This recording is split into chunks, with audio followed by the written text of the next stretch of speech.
لله الذي أكمل لنا ديننا وأتم علينا نعمه ورضي لنا الإسلام دينا وأشهد أن لا إله إلا الله وحده لا شريك له وأشهد أن محمدا عبده ورسوله ونشهد أنه بلغ الرسالة وأتم الأمانة ونصح للأمة وكشف الله به الأمة وجاهد في الله حق جهاده حتى أتاه اليقين صلى الله عليه وسلم. أما بعد، أيها المسلمون عباد الله، أوصيكم ونفسي بتقوى الله عز وجل كما أمر به في كتابه الكريم في كثير من الآيات، ومنها قوله جل من قائل: يا أيها الذين آمنوا اتقوا الله حق تقاته ولا تموتن إلا وأنتم مسلمون. وتمسكوا أيها الإخوة بما جاء به سيد البشر نبينا وإمامنا محمد بن عبد الله سيد الأولين والآخرين في سنته. واعلموا أن خير الحديث كتاب الله وخير الهدي هدي محمد صلى الله عليه وسلم، وشر الأمور محدثاتها وكل محدثة بدعة وكل بدعة ضلالة وكل ضلالة في النار والعياذ بالله منها. عباد الله، إن من نواقض الإسلام الذي انتشرت وكثرت انتشارها في المجتمعات الإسلامية اعتناق مبادئ الحداثة كالشيوعية والاشتراكية والقومية والعلمانية المناقضة للإسلام. فمن استصوب شيئا من هذه المبادئ أو دافع عنه أو أعان أهله على المسلمين فقد ارتد عن دين الإسلام ولحق بالكفار. فلنكن على بصيرة من ديننا وبينة من أمرنا لنعرف ما هو الإسلام وما هي نواقضه حتى نحذر منها وأهلها. اللهم بصرنا بالإسلام وثبتنا عليه إلى يوم نلقاك يا رب العالمين، خير مبدلين ولا مغيرين يا رب العالمين. Gloire à Allah, Seigneur de l'univers. Nous le glorifions, nous implorons son secours, nous demandons son pardon. La guidance est dans sa main, il guide qui il veut. Celui qui a été guidé par Allah subhanahu wa ta'ala, personne ne saurait l'égarer. Celui qui a été égaré par Allah, personne ne saurait le guider. Nous attestons qu'il est unique dans son être, il est unique dans sa divinité, il est unique dans son adoration, il est unique dans ses noms et attributs. Gloire à Allah qui a parachevé pour nous notre religion qui est l'islam. Il nous a complété sa miséricorde et il a agréé pour nous l'islam comme étant une religion. J'atteste qu'il n'y a aucune vraie divinité digne d'adoration si ce n'est qu'Allah subhanahu wa ta'ala, le seul sans associé.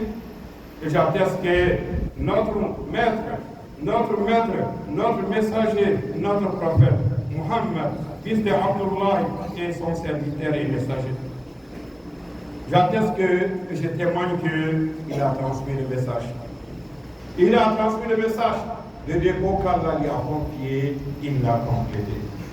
Il a été sincère envers la communauté, ce qui peut nous apporter le malheur dans cette vie ici-bas et dans l'au-delà. Le prophète Muhammad sallallahu alayhi wa sallam l'a dit et éclairci, il n'a rien caché.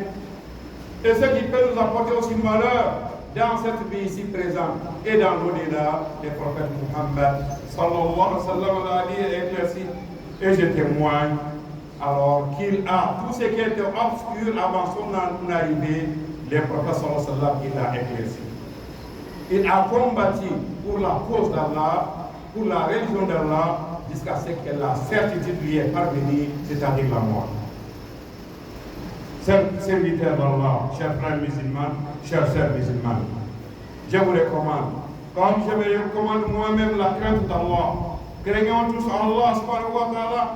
Il a recommandé dans plusieurs de ces versets dans le Saint-Coran, parmi lesquels le Très-Haut dit: ô vous qui avez cru, craignez Allah comme il mérite d'être craint et ne mourrez pas si vous n'êtes pas soumis. Ne mourrez pas si vous n'êtes pas musulman. Chers frères musulmans, on ne peut pas échapper à la mort. Allah me le dit par là: n'acceptons pas que la mort nous parvienne si on n'est pas musulman. Sinon, nous allons encourir la colère d'Allah, le châtiment d'Allah. Donc un châtiment ardent, un châtiment insupportable. Celui qui ne veut pas, alors rentrer dans le feu de l'enfer, accepte l'islam comme religion. C'est la religion de vérité et c'est la dernière religion que tout le monde doit embrasser. Et attraper par vos deux mains la voie de notre bien-aimé, notre prophète, notre imam, notre guide, le prophète Muhammad, sallallahu alayhi wa sallam, dans ce qu'il nous a enseigné. Acceptons son enseignement et suivons ses traces. Sachez, chers frères musulmans, que la meilleure des paroles, c'est la parole d'Allah subhanahu wa ta'ala qui est le Saint-Coran. Et le meilleur guide, c'est la guidance du prophète Muhammad sallallahu alayhi wa sallam. Les choses qui sont les plus détestables, les plus mauvaises des choses, c'est quoi? Ce sont les innovations, les choses que les gens ont inventées, qui n'existaient pas au temps du prophète sallallahu alayhi wa sallam comme religion et qui veulent mettre ça alors dans l'islam. Ce sont les choses les plus détestables, les choses les plus mauvaises. Donc Allah nous préserve contre ça. Donc sachez que chaque nouvelle chose, chaque innovation, c'est de l'égarement. Et tout égarement nous mène vers quoi? Vers le feu de l'enfer, qu'Allah nous en préserve. Chers frères musulmans, serviteurs d'Allah, nous sommes toujours dans le chapitre des choses qui annulent purement et simplement la religion islamique. Des choses que beaucoup parmi les gens alors sont en train de faire, mais sans savoir, par ignorance, mais qui font sortir les gens de l'islam alors qu'ils sont en train de prier. Parmi ces choses qui sont répandues, il y a une chose qui est répandue, mais que beaucoup de gens ne connaissent pas les conséquences, qui est parmi les actes qui vont sortir les gens de l'islam. Et qui est beaucoup répandue dans notre société islamique. Cette chose, c'est quoi? Ce sont des fondements démolisateurs, des fondements qui démolissent purement et simplement notre religion. Des fondements qui détruisent carrément et simplement notre foi, notre croyance. Parmi ces démolisateurs, il y a ce qu'on appelle le communisme. Le communisme, ou bien le socialisme, ou bien alors la laïcité, ou bien alors ce que nous appelons alors ce que nous appelons le al-Qawmiya. Al-Qawmiya, en langue arabe, c'est quoi? C'est le nationalisme. Toutes ces choses-là, ce sont des doctrines. Ce sont des doctrines qui démolissent l'islam. Lorsque je parle de ça, beaucoup de gens, par ignorance, se disent comment se fait-il que ça, ce sont des partis alors qui démolissent l'islam? Ils ne connaissent pas la vraie raison des causes, ceux qui ont fait en sorte que ça, ce sont des croyances, ce sont des doctrines qui démolissent l'islam. Ils démolissent purement et simplement l'islam. Parmi ces choses, que les gens se demandent, est-ce que c'est vrai, est-ce que c'est pas vrai? Il y a la laïcité. La laïcité, c'est alors une doctrine qui est contre l'islam, qui s'oppose à toutes les religions du monde. Il faut connaître seulement son début. Son origine, c'est quoi? La laïcité, à l'origine, a été créée en France. En 1805, au cours de la révolution de 1905, parce que la France était dirigée par les hommes d'église. La France était dirigée par les hommes d'église. Quand les gens se sont révoltés contre ces hommes d'église, qui se sont accaparés des richesses du pays pendant que le peuple est dans la souffrance et ils sont à l'aise avec leur famille, le peuple s'est révolté contre eux. Alors ils ont dit enlevez maintenant, ils se sont dit il faut créer une chose par laquelle le pays doit être dirigé qui n'est pas la religion. Donc il faut séparer entre l'État et la religion. Il faut diriger le pays, il faut diriger la société sans parler de Dieu, sans parler de religion. Alors il faut faire la séparation entre l'État et la religion. Sans savoir que l'islam est État. L'islam est religion, mais l'islam est aussi État. Regardons l'État du prophète Muhammad, c'est Sahaba, l'État islamique. Au temps du prophète Muhammad, l'État, beaucoup de pays arabes ont embrassé l'islam. Ça faisait un seul pays. Et ces pays-là étaient dirigés. Il y avait des gouverneurs, il y avait des lois, on jugeait les gens. Il y avait l'éducation. C'était un État. L'islam est religion et l'islam est aussi État. L'islam est un corps de vie complet qui a parlé de toute la vie entière. Comment on partage l'héritage, l'islam en a parlé. Alors, quelles sont les relations qu'il faut avoir avec les voisins? L'islam en a parlé. La politique intérieure, l'islam en a parlé. Alors, les accords entre pays, entre États, entre musulmans, entre des gens qui vivent sous l'autorité des musulmans, mais qui ne sont pas musulmans, ils doivent être traités comment? L'islam en a parlé. Entre des États voisins, l'islam en a parlé. Les accords de non-agression, l'islam en a parlé. Qu'est-ce que l'islam n'a pas parlé? Mais pour dire qu'il faut faire la séparation entre quoi? La religion et l'État. Si on veut partager l'héritage, il ne faut pas parler de religion. Si on veut éduquer nos enfants, il ne faut pas parler de religion. Voilà le vrai sens de la laïcité. Que beaucoup de gens ignorent, qui sont en train de dire non, ça signifie que chacun fait ce qu'il doit faire. Ce n'est pas ça. Ça, c'est une explication erronée de la laïcité. La laïcité, c'est de bannir la religion. C'est de limiter la religion aux églises, aux mosquées, aux synagogues et aux temples. Mais dans la vie, il ne faut pas parler de religion. Chers frères musulmans, la laïcité fait partie des doctrines qui démolissent la religion tout entière. Donc, chers frères musulmans, malheureusement, beaucoup de gens ne connaissent pas. Et il y a aussi des gens qui sont là seulement pour fermer les yeux des gens. Pourquoi? Pour avoir ce qu'ils cherchent. Donc, la laïcité, c'est une doctrine qui démolit purement et simplement la religion. Donc, on doit s'en éloigner. On doit s'en écarter. On doit prendre garde contre ce que nous faisons. Ne vendons pas nos religions pour faire plaisir à qui que ce soit. Ne vendons pas notre foi, notre croyance pour faire plaisir à X ou à Y. Alors faisons attention. Le musulman doit être clairvoyant dans sa religion, savoir ce que c'est que l'islam, ce qui met fin à l'islam, ce qui démolit l'islam, ce qui annule purement et simplement l'islam. Et dans la vie, comment il faut se comporter, les musulmans doivent apprendre. Il doit demander s'il n'a pas appris pour ne pas être induit en erreur.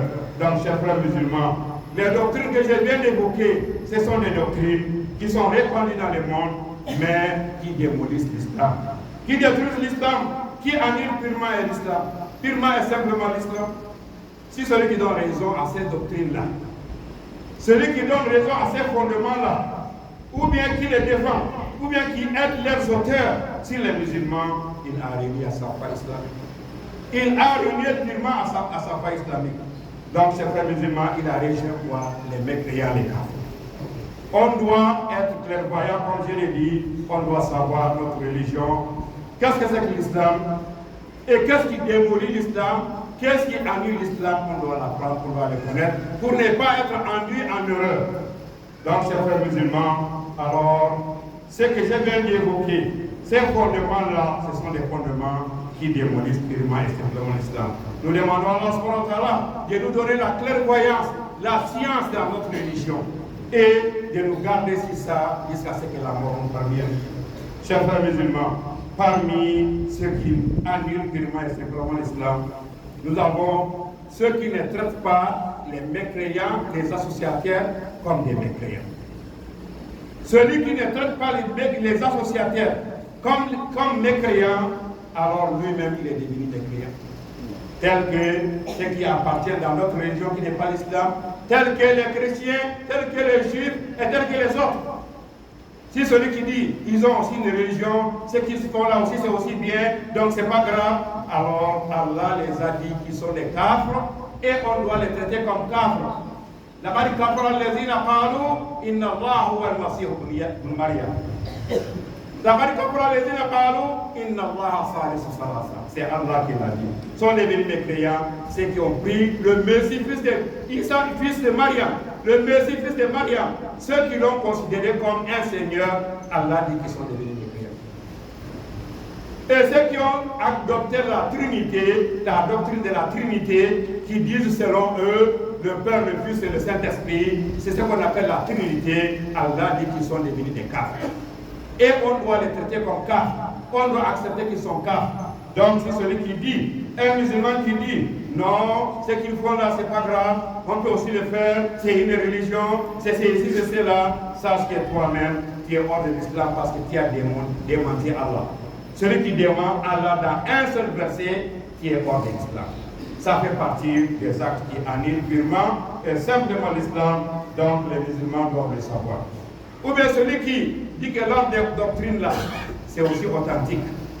Qui authentifie leur doctrine, leur croyance là, sache que toi aussi tu es sorti de l'islam. Parce qu'Allah les a traités de kafir, Allah les a traités de mécréants et ils sont mécréants. Ils ont menti sur Allah en donnant à Allah un fils. Ils ont menti à Allah en donnant à Allah un voisin ou un associé. Alors on doit les traiter comme kafir et ce sont des kafir.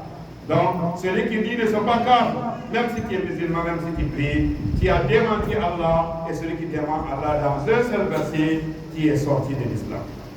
Chers frères musulmans, on doit les prendre comme ennemis, on doit les prendre comme ennemis, et l'animosité doit exister entre nous et eux. On ne doit pas les prendre pour des alliés. Ce ne sont pas nos alliés parce qu'ils sont contre notre religion. L'islam est la seule religion qui reconnaît la religion de Moussa alayhi salam, la religion de Isa alayhi salam et la religion de Muhammad sallallahu alayhi wa sallam.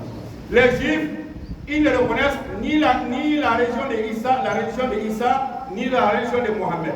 Les chrétiens, ils reconnaissent la religion de Moussa et Isa, mais ils ne reconnaissent pas la religion de Mohammed. L'islam est la seule religion alors qui reconnaît toutes les religions révélées, tous les livres révélés qui sont venus du ciel, qu'Allah a révélé, l'islam les reconnaît tous. Donc l'islam, c'est la religion la plus complète.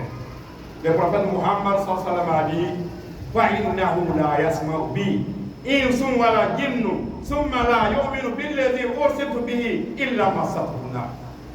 Celui qui comprend que moi-même Muhammad est ici envoyé et qui n'embrasse pas la religion que j'ai amenée, qui va aller dans le pays d'enfer. Et un jour il a dit à